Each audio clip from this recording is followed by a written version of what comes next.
There you go. When you get all those people and people say, well, isn't there a lot of pressure? Yeah, but you got to want that pressure. You gotta want that You pressure. got to want it. And I want it.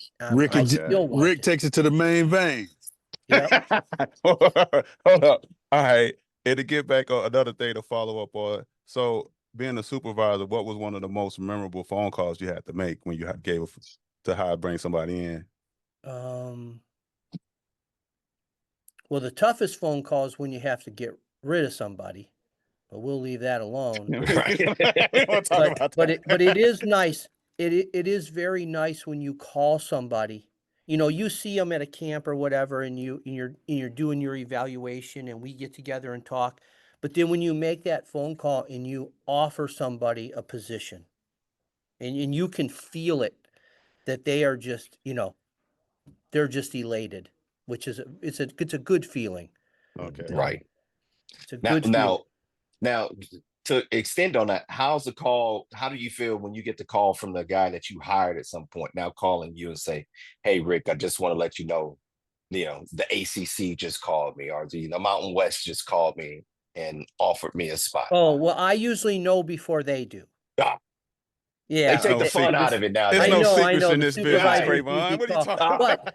But like I had a guy call me and he said, "Hey, I live south of North Carolina and I went to Peter's camp and Peter said he would like to use me, in the SEC program. What do you think?" He said, "Talk with you." And I'm like, "Go.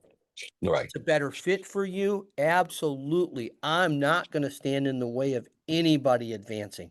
And I've told all the supervisors above us, you need people, you let us know what day you need them. We'll adjust our schedule accordingly. We'll adjust. We'll get through it.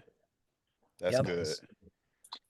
So we normally have to ask people the final question of what would they do differently or tell their younger self. But being that your son is young and getting into or in officiating, is there some advice that you gave to him to kind of help him through the process that he didn't have to go through the same things that you did?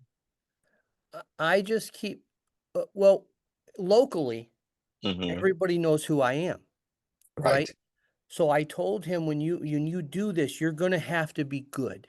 They're going to expect you to be good, right? If you better know the rules or they're going to go, "Oh, he just got that because of his dad." Right? But I'm not the person that got him into the GLIAC and then the Missouri Valley.